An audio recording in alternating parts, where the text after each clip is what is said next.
एक दिन बुद्ध अपने हाथ में एक फूल लेके आए हैं प्रवचन देने को।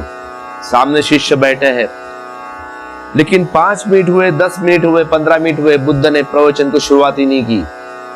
सब शिष्य एक दूसरे के मुंह को देख रहे हैं, क्या हुआ? क्योंकि बुद्ध ने आज तक पहले ऐसा कभी नहीं किया था कि प्रवचन देने आए और 15 मिनट 20 मिनट चुप बैठे हैं। बातचीत शुरू हो गई एक दूसरे से, क्योंकि बुद्ध से कोई पूछने की हिम्मत तो नहीं करता। बुद्ध बैठा है पेड़ के नीचे। सारे शिष्यों में और एक शिष्य था, महाकश्यप, दूर कहीं लंबे पेड़ के नीचे आके बैठा है हुआ। जब सारे शिष्य एक दूसरे से बात कर रहे हैं, वह खिलखिला के हंसने लगा जोर जोर से। सारे शिष्य उस महाकश्यप को देख रहे हैं, इसे क्या हुआ? एक तो बुद्ध प्रवचन नहीं दे रहे और ये बंदा हंस रहा है, और वो भी जोर जोर से हंस रहा है। बुद्ध ने देखा महाकश्यप को, इशारा किया, बुलाया। बुद्ध ने अपने हाथ का फूल उसे दिया। महाकश्यप ने पैर छुए हैं। बुद्ध ने स्मित हास्य किया। महाकश्यप अपनी जगह जाके बैठ गया। दोनों के बीच में संवाद भी नहीं है, दोनों ही चुप। लेकिन जब महाकश्यप में के हाथ में फूल है, बुद्ध ने दिया, महाकश्यप ने लिया, तब महाकश्यप का चेहरा देखने लायक था। ऐसी अपूर्व शांति, ऐसा अपूर्व तेज कभी देखा नहीं होगा किसी ने। लेकिन आज महाकश्यप के चेहरे पर वह ताजगी आई थी, वह रौनक आई थी।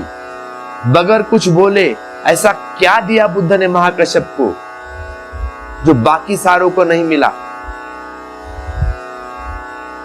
आनंद तुरंत जान गया कुछ हुआ है, कुछ घटा है दोनों के बीच।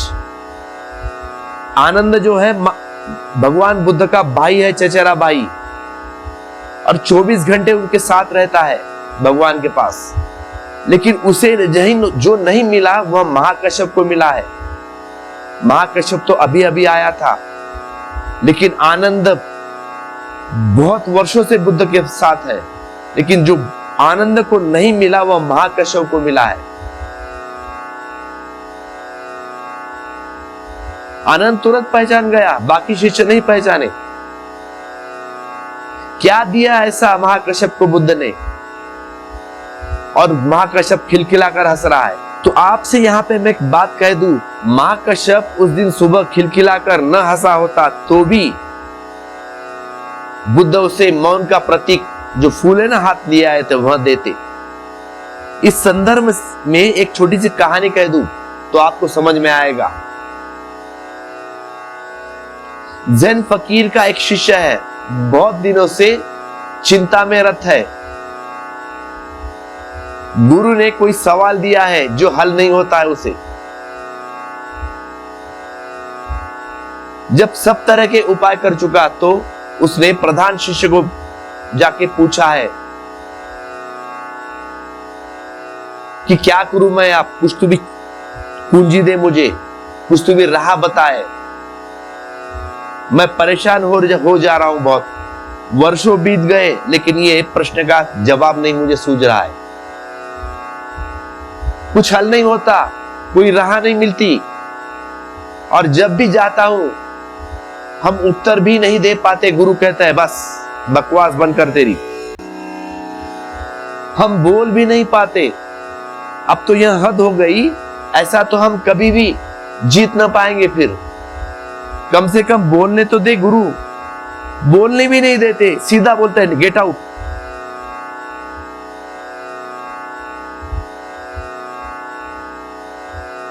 हम बोलते ही नहीं, गलत हो जाता है। तब अब सही होने का उपाय भी नहीं है, गुरु नाराज है। बोलने के पहले आउट। तो वह प्रधान शिष्य था, हंसने लगा। प्रधान शिष्य ने कहा नाराज मत हो, क्योंकि जब तुम विचार करते हुए जाते हो तो चेहरे का ढंग ही और हो जाता है तुम्हारा। और जब तुम निर्विचार में जाते हो तब चेहरे का डस और होता है। सोचो जरा, जब भी तुम विचार से भरे होते हो तो सारे चेहरे पर तनाव रहता है ना, सबके होता है। माथे पर बल होता है विचार से। लेकिन जब तुम निर्विचार में जाते हो सब खो जाता है, सब तनाव खो गया। अब विचार नहीं तो तनाव काहे का। जब तुम निर्विचार में होते हो तब तुम्हारे चारों तरफ ऐसी शांति झरती है, किसी अज्ञानी भी पहचान ले तो गुरु पहचानेगा ही। तनाव नहीं है तो कोई भी पहचान लेगा। और गुरु तो गुरु है, गुरु तो तुरंत पहचानेंगे तुम्हें कि तू निर्विचार है।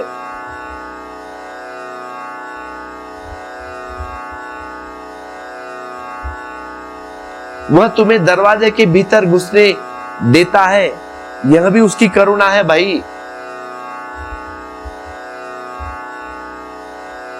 क्योंकि गुरु है वह अपने। उस प्रधान शिष्य ने कहा कि मेरी तुम्हें पता नहीं है मेरे ऊपर क्या बीती है। दरवाजे के बाहर ही रहता था मैं। वह कहता था कि लौट जा यहीं से, अंदर भी मत आ, फिजूल की बकवास लेकर मत आ मेरे पास। अभी उसने मुझे देखा भी नहीं था, लेकिन जैसे ही मेरी छाया मुझसे पहले पहुंच जाती है, जैसा मेरा वातावरण, मैं दरवाजे पर होता हूं और उसे छू लेता हूं, जैसा कोई गंध मेरी खबर गुरु को दे रही है। तो इस शिष्य ने पूछा कि फिर तुम्हें कैसी उसकी अनुकंपा हो गई? गुरु की अनुकंपा को तुमने कैसे पाया?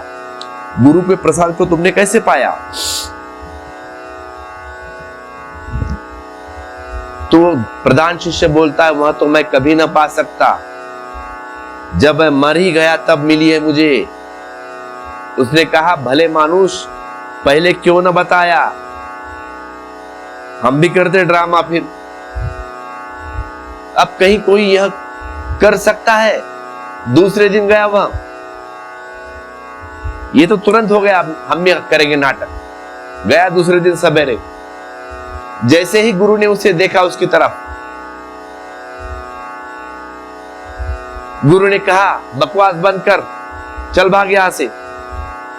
लेकिन वह सामने गिर पड़ा गुरु के, आंख बंद कर ली, हाथ फैला दिए जैसे मर गया। गुरु ने कहा, बहुत खूब भाई, बिल्कुल ठीक किया तूने। प्रश्न का क्या हुआ? जो मैंने जो प्रश्न दिया था उसका क्या हुआ? उस शिष्य ने अब मजबूरी में एक आंख खोली है ऐसी, अभी हल नहीं हुआ, आवाज निकली मुंह से। तो गुरु ने कहा, ना समझ, मुर्दे कभी बोलते नहीं, मुर्दे बोला नहीं करते, और न मुर्दे एक आंख खोलते हैं। उठ आंख, उठ, यहां से भाग चल, और किसी दूसरे से उत्तर मत पूछना। पूछे उत्तरों का क्या मूल्य?